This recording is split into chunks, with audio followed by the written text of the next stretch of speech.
हैं। ठीक है, नेचर जान सकते हैं, शहाबुद्दीन का नेचर आप लोग कोई नहीं जानता है उनके बारे में, सब बातें, उनसे भी गलतियां हुई हैं, लेकिन उनकी अच्छाइयों पर जाइए। रावण में भी बहुत गलतियां थी, लेकिन क्यों कहता है कि रावण इतना विद्वान आज तक कोई धरती पर पैदा नहीं हुआ? क्यों? क्योंकि रावण में कुछ गुण भी था। उसी तरह शहाबुद्दीन में भी कुछ गुण था, कुछ अवगुण था। गुण के बारे में आप लोग बताया कि 90 के दशक में जब माले हम लोगों पे अत्याचार करता था, ब्राह्मण को, भूमिहार को, राजपूत को और अन्य जातियों को, पिछड़ी जातियों को, अन्य गरीब ग्रुपों को जब माले अपने गोलियों का निशाना बनाता था और हत्याएं आए दिन सिवान में होती थी, उस समय शहाबुद्दीन का जन्म हुआ। तब माले का वहाँ ग्राफ कम हुआ, तब आप सब लोग सुरक्षित हैं वहाँ। और मैं जानता हूँ शहाबुद्दीन साहब मेरे साथ रहे हुए हैं ना, मैं जानता हूँ गीता, हमको उतना नहीं गीता का पूरा कंठस्थ याद है, उसको गीता का ज्ञान था, रामायण पूरे पढ़ते थे, उनके अंदर कोई हिंदू मुसलमान वाली भावना नहीं थी, ना बात था। खैर, अपने आप लोग नहीं जानते हो, आप लोग 20, 25, 30 साल के हो, 30 साल के हो ना, ऐसे इतने ही हो गए, 20, 25 साल के हो लड़के, आप लोगों को जो बताया गया वही जान रहे हो। लेकिन कोई अगर बुजुर्ग हो तो उससे पूछवाओ कि सिवान में क्या हालात थे 90 के दशक में। खैर छोड़ो, वो चले गए। मैं अल्लाह से यही प्रार्थना करता हूँ, भगवान से यही प्रार्थना करता हूँ कि उनको शांति, आत्मा की शांति मिले और जन्नत में जगह मिले।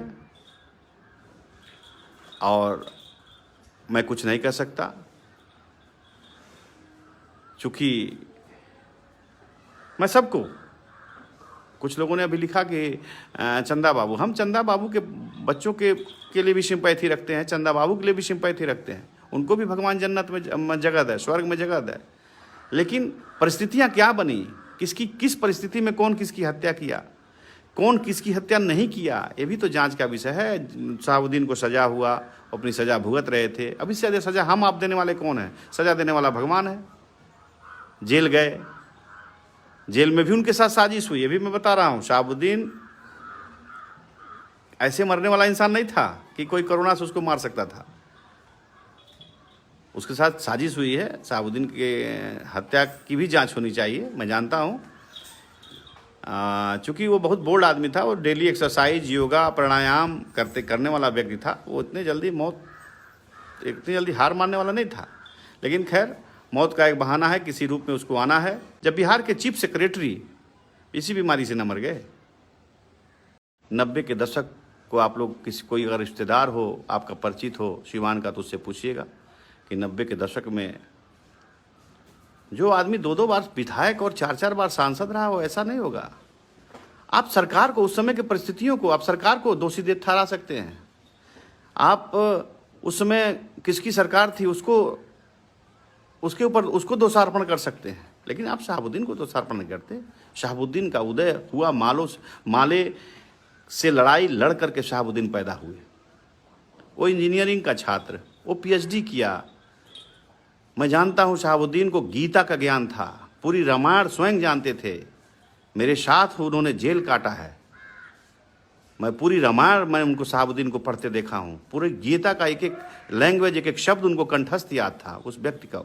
क्या आप लोग जानते हैं शहाबुद्दीन के विषय में? सब लोग शहाबुद्दीन को गाली ही सिर्फ दे रहे थे। कल मैं देख रहा था फेसबुक पे, मुझे शर्म आ रही थी, ये भी शर्म आ रही थी कि किस संस्कार में आप लोगों का जन्म हुआ है।